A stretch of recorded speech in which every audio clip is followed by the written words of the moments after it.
कर रहे हैं आप?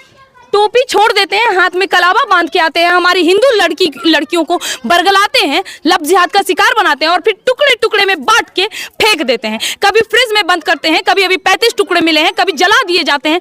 इनसे भाईचारा निभाया।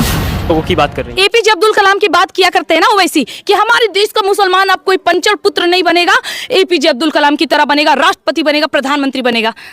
एक भी पार्टी का नाम इन लोगों ने एपीजे अब्दुल कलाम के नाम पे क्यों नहीं रख ली? क्यों नहीं रखी? हर ये ब्राह्मण, ये राजपूत, ये वैश्य, ये शूद्र, ये यादव, ये भूमियार, ये राजपूत, जितने भी हैं। बिहार की राजनीति, सर अगर राजनीति सही तरीके से होती ना तो यहाँ के लोग बेरोजगार नहीं होते। अगर राजनीति सही तरीके से होती तो यहाँ के लोगों को बाहर में जाके मार खाने की आवश्यकता नहीं पड़ती। बिहार की राजनीति सबसे तुष्टीकरण और सबसे खराब राजनीति अपनाई गई है, बोली गई है। और ये जो चेहरा हमारे बगल में खड़ा है, इस चेहरे से शायद आप लोग वाकिफ होंगे। बिहार की बेटी हैं, कई न्यूज़ चैनल्स पे दहाड़ते नजर आती हैं और इनकी दहाड़ इतनी ज़्यादा गूंज देती हैं कि बाकी नेताओं के कान के चदरे तक फट जाते हैं। बाकी स्वागत है खुशबू जी हमारे चैनल पे। बहुत बहुत धन्यवाद। एक चीज़ बताइए, सनातन धर्म हो, धर्म रक्षा हो, गौ रक्षा हो, लव जिहाद हो, इन मामलों पे काफ़ी ज़्यादा बाइट देते नजर आती हैं, एकदम दहाड़ते नजर आती हैं। क्या आपको क्या कष्ट है, क्या रीज़न है इन सब चीज़ों के ऊपर आवाज़ उठाने की? वही तो दिक्कत है कि कष्ट मुझे रहती तो फिर प्रॉब्लम नहीं होती ना। लोगों को ये सोचना चाहिए कि मुझे क्या कष्ट हो सकती है, मैं तो ठीक हूँ, लेकिन जो मर गई है उनके बारे में कौन जिक्र करता है? कभी अंकिता, कभी श्रद्धा, कभी सुमेधा, अभी अभी नहीं घटना है, अब किसकी बारी है पता नहीं। ये लोग बराबरी से भाईचारा निभाना चाहते हैं ना। 70 साल से तो खूब निभा रहे थे, पहले भी इन्होंने बहुत अच्छे से भाईचारा निभाया है। किसी के विरुद्ध नहीं जाती हूँ मैं, ठीक है, लेकिन क्यों ना जाऊँ, मुझे एक रीज़न बताइए। क्यों देश में जो इस तरह का आप एटमॉस्फेयर बना रही हैं, जिसको कि लोग टॉक्सिक एटमॉस्फेयर बोल रहे हैं, जहां पर हिंदू मुस्लिम को आप बांटने का काम कर रही हैं, जहां पर एक तरफ कुछ लोग भाईचारे की बात करते हैं, आपस में मिलजुल के रहने की बात करते हैं, वहां पर आप बीच में बंटवारा लाने की बात करती हैं। इसके पीछे आप क्या कहिएगा? हिंदू मुसलमान को साथ रहने की बात करते हैं ना, जिहादी और रोहिंग्या को तो नहीं। क्यों पाले उसको, क्यों पाले उसको?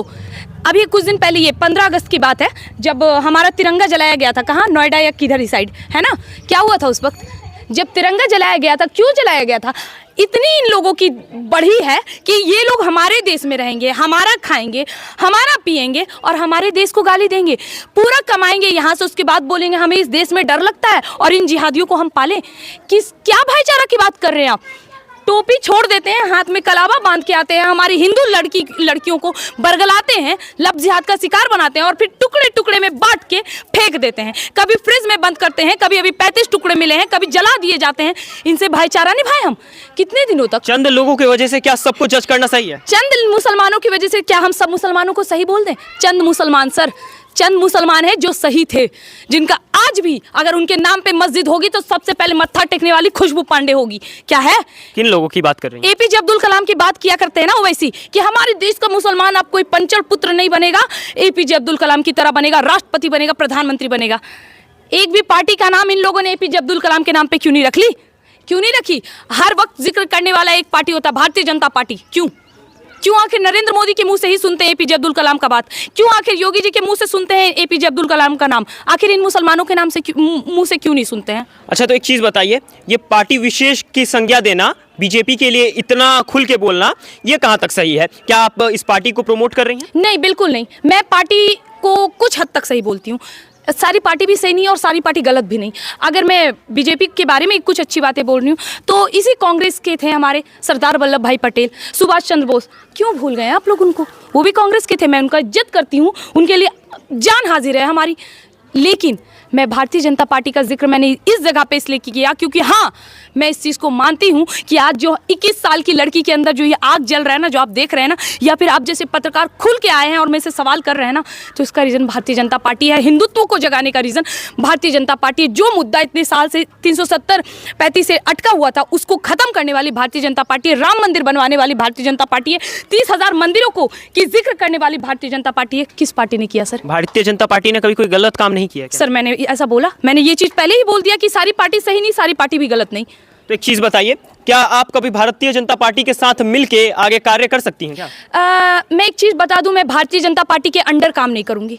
अगर भारतीय जनता पार्टी मुझे सामने से मौका देगी तो मैं सामने से जिस चीज़ का मौका देगी मैं अपने आप को उससे बेहतर प्रिपेयर करके रखूंगी, ताकि अगर वो कभी मेरा साथ छोड़े तो मैं अपने दम पे वहाँ पे सरकार बना लूँ।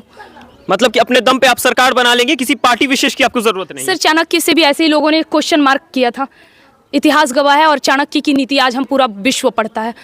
कुछ भी हो सकता है सर, सत्ता कभी भी पलट सकती है। अच्छा चलिए, अब आपके ऊपर आते हैं। सनातन धर्म को मानती है, गले में माला और बिल्कुल एक महाकाल भक्त की तरह वेशभूषा बनाए आप फिरती हैं। एक चीज़ बताइए, शादी ब्याह का क्या आपका सोचना है? शादी ब्याह का पहले देश धर्म के लिए काम कर ले, वो तो एक ना एक दिन होना ही है। अच्छा, मतलब करना है, ऐसा नहीं है कि भाई जैसे लोग कह रहे हैं। बात करते हैं महाराज, यार लड़की है यार, सब करते हैं, हम क्यों ना करें। मैंने कहा कहीं भी कि मैं ब्रह्मचारी बनूंगी? मैं अपने धर्म को प्रमोट करती हूँ। मैं 16 श्रृंगार, मैं 18 श्रृंगार करूंगी। अभी 16 श्रृंगार हो रहे हैं, शादी विवाह होने के बाद मैं सिंदूर करूंगी, मैं बिछिया पहनूंगी, मैं मंगलसूत्र भी पहनूंगी शादी होने के बाद। अब जैसे अब बिहार लौट के आई हैं, सबसे पहले इनके बारे में एक चीज़ बता दें कि ये बिहार की रहने वाली हैं, अब बिहार लौट के आई हैं। दिल्ली में तो बहुत धर्म के बारे में आपने बोल लिया, क्या बिहार में इतना खुल के आप धर्म के बारे में बोल पाएंगी? ये तो हमारा राज्य है, क्यों ना बोले हैं। बताता हूँ, इसके पीछे का कारण बताता हूँ। हाँ। यहाँ धर्मवाद नहीं चलता है, यहाँ जातिवाद चलता है। और आपको यहाँ आने के बाद भूमियार, ब्राह्मण, राजपूत, वैश्य, यादव और ना जाने कितने मिलेंगे। धर्म में बांट दिया जाएगा। हाँ। तो उस समय क्या धर्म की बात कर पाएंगी? वैसे मैं आपको एक बात बता दूं, ये ब्राह्मण, ये राजपूत, ये वैश्य, ये शूद्र, ये यादव, ये भूमियार, ये राजपूत, जितने भी हैं, ये सब हमारे अंग है, यानी सनातनी के अंग है। ये इसमें कभी बात विवाद तो होगा नहीं, विभेद तो होगा नहीं। हो रहा है बिहार में, तो हो रहा है, चल रहा है। जातिवाद तो हो रहा है, जातिवाद हो रहा है, लेकिन आपका ये कहना है कि क्या जिस तरह मैं दिल्ली में बोल पाई थी उस तरह मैं बिहार में बोलूंगी? तो मैं दिल्ली ही नहीं बल्कि 28 के 28 राज्य में जहां जाऊंगी मेरी बोली इसी तरह कंठस्थ रहेगी। अच्छा, कभी खुशबू पांडे हमें ऐसा इस तरह से दिख सकती हैं कि अपने धर्म के लिए तो वो बोल रही हैं, लेकिन क्या कभी खुशबू पांडे अपनी जाति को लेकर के आगे आएंगी क्या? सर मुझे नहीं लगता जाति को आगे लाना। देखिए मेरा नहीं मानना है, अगर आप ग्रंथ पढ़ोगे, अपना शास्त्र पढ़ोगे, तो उसमें दिया गया है कि 4 वर्णों को किस तरह, जाति नहीं, 4 वर्णों को किस रूप में बांटा गया है ताकि वो अपना अपना कर्म सही तरीके से कर पाए, आपस में लड़े नहीं। लेकिन इसी चीज को गलत तरीके से दिखाकर इन लोगों ने, जो अभी हमारे राज्य में मौजूदा सरकार है, जातिवाद की राजनीति अपनाकर लोगों को विभाजित कर रहे हैं। और कोई नहीं, जिस दिन ये सच्चाई पता चलेगी उस दिन उनकी कुर्सी खाली होगी। बाकी एक चीज बताइए, आखिरी प्रश्न, बिहार की राजनीति के बारे में क्या कहेंगे? बिहार की राजनीति, सर अगर राजनीति सही तरीके से होती ना तो यहाँ के लोग बेरोजगार नहीं होते। अगर राजनीति सही तरीके से होती तो यहाँ के लोगों को बाहर में जाके मार खाने की आवश्यकता नहीं पड़ती।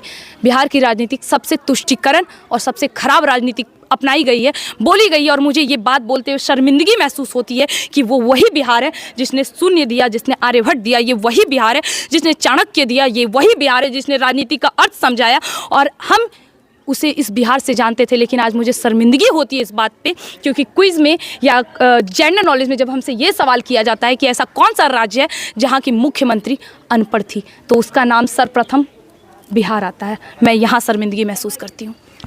बाकी खुशबू पांडे हमारे साथ थी, इनको आपने कई न्यूज़ चैनल्स पे देखा होगा, कई बार ये दहाड़ती नजर आती हैं, लेकिन इस बार इनका ये हमने बहुत क्लियर इंटरव्यू इसलिए किया क्योंकि लोगों को शायद आशंका होती है कि कई न्यूज़ चैनल्स, कई लोग ऐसे तुच्छे लोग हैं जो न्यूज़ चैनल्स के सामने आते हैं, न्यूज़ चैनल्स वाले को खरीद लेते हैं, गालियाँ सुनते हैं न्यूज़ चैनल्स वाले, उन्हें पॉपुलैरिटी देते हैं, लेकिन खुशबू पांडे इससे विपरीत हैं। अब बाकी इनके बारे में आपका क्या सोचना है, कॉमेंट सेक्शन में अपनी राय देना ना भूलें। इस वीडियो को देखने के लिए तमाम लोगों का बहुत बहुत धन्यवाद। जय हिंद।